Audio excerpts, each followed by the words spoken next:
इस व्यक्ति को यादव समाज अपना नेता कहता है। राजनीति के जानकार उनको मुस्लिम यादव समीकरण का सूत्रधार भी कहते हैं। लेकिन याद करिए, वह दौर जब मुलायम सिंह यादव को मुल्ला मुलायम कहा गया था। हाँ, वही मुलायम सिंह यादव जिन्होंने मुख्यमंत्री रहते हुए उन कार सेवकों पर गोली चलवाने का आदेश दिया था। ये वही मुलायम सिंह यादव थे जिन्होंने सत्ता की कुर्सी को मजबूती से थामने के लिए हिंदू आस्था के साथ खिलवाड़ किया था, और तब से ही उनका नाम मुल्ला सिंह यादव के रूप में जाने जाने लगा। लेकिन अब वही सब कुछ फिर से हो रहा है। हिस्ट्री इज रिपीटिंग इटसेल्फ, और इस बार मुलायम सिंह यादव का बेटा अखिलेश यादव उसी राह पर चल रहे हैं। लेकिन संभल की जनता के मन में एक सवाल यह है कि क्या वह कभी सच देख पाएंगे? संभल में जो कुछ हुआ, क्या वह सिर्फ एक संयोग था? नहीं, यह एक साजिश थी। समाजवादी पार्टी के प्रमुख अखिलेश यादव ने इस पूरे मामले को सरकार की साजिश करार दिया है। लेकिन क्या सच में ऐसा हुआ है? सुनिए, क्या पीड़ा है अखिलेश यादव जी की, सुनिए। तमाम साथी जाकर के संभल के लोगों से बातचीत करना चाहते थे। सरकार ने पाबंदी लगा दी।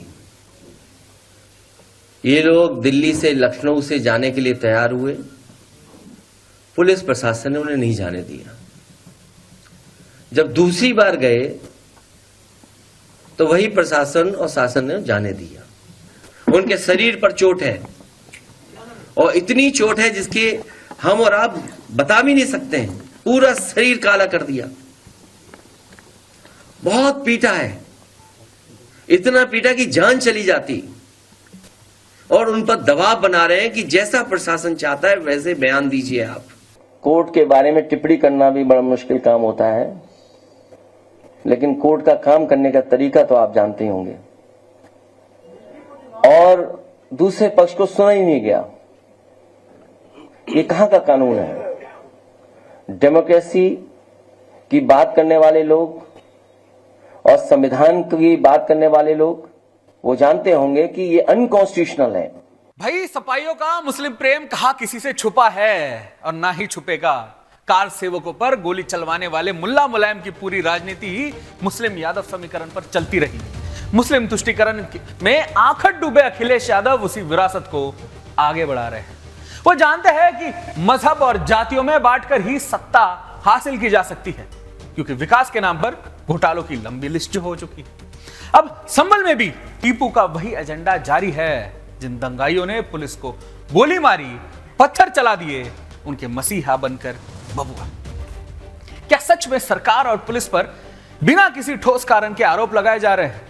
आपको याद है, संभल में पुलिस पर गोली चलाने वाला जिहादी, हाँ वही जिहादी जिसे यूपी पुलिस ने दिल्ली के सीलमपुर से खदेड़कर वापस लाया था। उस वक्त क्या अखिलेश यादव ने उस जिहादी को बेकसूर बताया था? याद है, वह बुर्के वाली महिला जो छत पर से पत्थर चला रही थी पुलिस वालों पर, और जब उसे गिरफ्तार किया तो क्या वह सिर्फ एक बेकसूर थी? अब अखिलेश यादव वही कहते हैं कि संभल में पुलिस ने दंगा नहीं किया, बल्कि पुलिस ने गोली चलाई है। तो क्या अखिलेश यादव यह स्वीकार कर रहे हैं कि पत्थरबाज दंगाई बेकसूर थे? क्या वह ये कहना चाहते हैं कि उन दंगाइयों पर पुलिस और सरकार अन्याय कर रही थी? तो फिर क्या उनकी पार्टी ने इन दंगाइयों को बचाने की कोशिश कर रहे हैं? टीपू की तरह जो पहले ही दंगाइयों को आर्थिक मदद दे चुका था, अब अखिलेश यादव चाहते हैं कि उन दंगाइयों को पूरी तरीके से बचा लिया जाए। क्या उन्हें लगता है कि यूपी में जो ताबड़तोड़ गिरफ्तारियां हो रही है वो गलत है? क्या वे फिर से उन दंगाइयों का समर्थन करने जा रहे हैं जिनके खिलाफ अब तक कठोर कार्रवाई हो चुकी है? सवाल यह है कि क्या अखिलेश यादव की पार्टी अब भी दंगाइयों के साथ खड़ी है? क्या वह इस तरह की राजनीति करने की कोशिश कर रहे हैं जिसमें दंगाइयों को शरण देने का काम किया जाएगा? यूपी की जनता को यह समझना होगा कि क्या उनके नेता सिर्फ राजनीति के नाम पर ऐसा अपराधियों को समर्थन करने के लिए तैयार है? सोचिए, अखिलेश के मुस्लिम प्रेम से सब परिचित है, इसलिए दंगाइयों के लिए अखिलेश की दरियादिली पर बीजेपी ने पलटवार किया है। बीजेपी के प्रवक्ता ने कहा कि मुस्लिम वोट बैंक के लिए अंधे लोगों को बंद पड़े मंदिर कहां दिखाएंगे। सपा सरकार होती तो संभल में महीना भर दंगा होता, अराजक तत्व पर अखिलेश के बोल नहीं निकलते। आप भी सुनिए क्या कहा है। अखिलेश जी संभल के सत्य को स्वीकार नहीं कर पा रहे। संभल की खुदाई से जो तथ्य निकल करके आ रहे हैं उसको स्वीकार नहीं करना चाहते हैं। मजहबी वोट बैंक के तुष्टीकरण ने अखिलेश जी को इतना अंधा कर दिया है कि वो संभल की डेमोग्राफी के चेंज को भी आज महसूस नहीं करना चाहते। संभल में संविधान के तहत बनी हुई न्यायपालिका के आदेश को पत्थरों से कैसे चुनौती दी गई, उसको लेकर के एक बार अखिलेश जी के मुंह से बोल नहीं फूटे। वो उन पत्थरबाजों के, अराजक तत्वों के समर्थन में खड़े हैं। वो उनको न्यायिक जांच पर भरोसा नहीं है, उनको एसआईटी पर भरोसा नहीं है, उत्तर प्रदेश की पुलिस पर भरोसा नहीं है, सरकार पर भरोसा नहीं है। अखिलेश जी कोर्ट पर तो भरोसा करिए, कोर्ट जाइए। अगर आपको लगता है कि कोई तथ्य है तो कोर्ट जा सकते हैं। ये प्रेस कॉन्फ्रेंस करके लोगों की भावनाएं भड़काने का एक प्रयास अब सफल होने वाला नहीं है। ये मजहबी गोलबंदी की राजनीति अब सफल होने वाली नहीं है। संभल को उत्तर प्रदेश की पुलिस ने बहुत संजीदगी के साथ संभालने का काम किया, वरना आपकी सरकार होती तो संभल में आसपास में दंगे होते जो महीनों तक चलते, जैसे मुजफ्फरनगर में हुए। इधर संभल की शाही जामा मस्जिद मामले की सुनवाई टल गई है। जामा मस्जिद के हरिहर मंदिर होने का दावा पेश करने और मस्जिद के सर्वे रिपोर्ट दाखिल करने के बाद 8 जनवरी को इस पर सुनवाई होनी थी। चंदौसी जिला अदालत में सुनवाई होनी थी, लेकिन इन मामलों की सुनवाई अब 5 मार्च को हुई। इस मामले में 4 जनवरी को जामा मस्जिद कमेटी की ओर से हाईकोर्ट में याचिका दायर की गई थी। इससे पहले 2 जनवरी को जिला अदालत में सर्वे रिपोर्ट पेश की गई थी। 19 नवंबर 2024 को संभल जिले के सदर कोतावली स्थित शाही जामा मस्जिद के हरिहर मंदिर होने का दावा पेश करते हुए जिला के चंदौसी की जिला अदालत में वाद दायर किया गया था। हिंदू पक्ष की ओर से सुप्रीम कोर्ट के अधिवक्ता विष्णु शंकर जैन जी ने यह वाद दायर किया था। हालांकि उसी दिन सुनवाई करते हुए अदालत ने एडवोकेट कमिश्नर नियुक्त करते हुए मस्जिद में सर्वे से आदेश दे दिया था, जिसके बाद उसी दिन शाम को दोनों पक्षों की मौजूदगी में जामा मस्जिद का सर्वे किया था, लेकिन उस दिन सर्वे पूरा नहीं हो पाया था। फिर इसके बाद 24 नवंबर की सुबह 7 बजे फिर से सर्वे की कार्रवाई की गई थी। उधर सर्वे के दौरान हिंसा भड़क गई थी। इसमें पत्थर फायरिंग और आगजनी भी, इसमें 4 लोगों की मौत हुई थी, जबकि 29 पुलिसकर्मी घायल हुए थे। कई गाड़ियों में आग के हवाले कर दिया गया था। सर्वे रिपोर्ट पहले 29 नवंबर को पेश की जानी थी, लेकिन उसी दिन सुप्रीम कोर्ट द्वारा 6 जनवरी तक निचली अदालत में सुनवाई पर रोक लगाते हुए मस्जिद पक्ष से हाईकोर्ट में पक्ष रखने का कहा गया था। साथ ही हाईकोर्ट से 3 दिन के अंदर मामले की सुनवाई के आदेश दिए गए थे। सिविल जज सीनियर डिवीजन ने इस मामले में सुनवाई की अगली तारीख 8 जनवरी की लगाती थी। अब इस मामले को सुनवाई 5 मार्च को होगी। मामले की सुनवाई अब 5 मार्च को होगी। अब इसको लेकर जामा मस्जिद कमेटी की तरफ से वकीलों की क्या प्रतिक्रिया है, सुनते हैं। ऐसा सुप्रीम कोर्ट ने जो आदेश पारित किया है उसकी छाया प्रति कोर्ट में दाखिल कर दी गई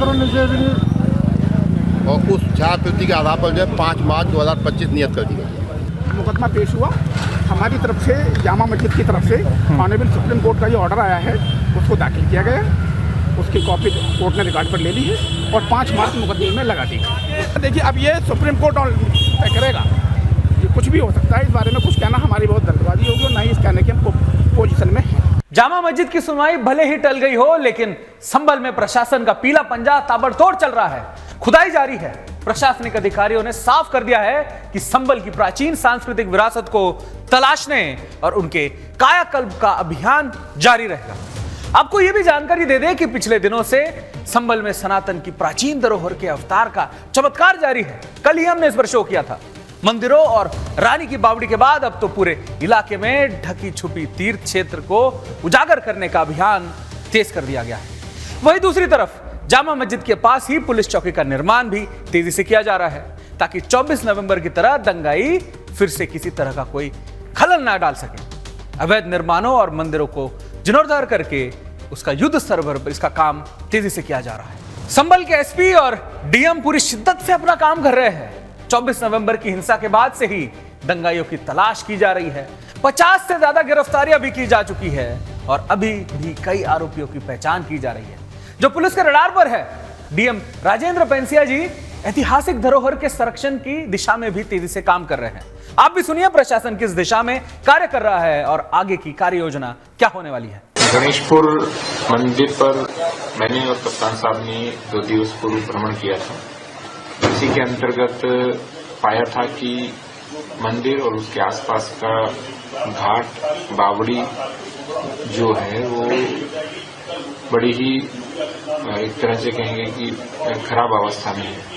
तो हमने निर्णय लिया है कि पहले तो जांच कराएंगे कि उनके वास्तव में जो जिनके नाम ट्रस्ट दर्ज हैं उनकी क्या स्थिति है। बीच में ये भी संज्ञान में आया था कि जो भूमि है उसकी खरीद फरोख्त भी हुई है, तो तहसीलदार की स्तर से जांच भी की जा रही है और उसका जीर्णोद्धार करा के उसका सौंदर्यीकरण करा के और पर्यटन महत्व का वो स्थान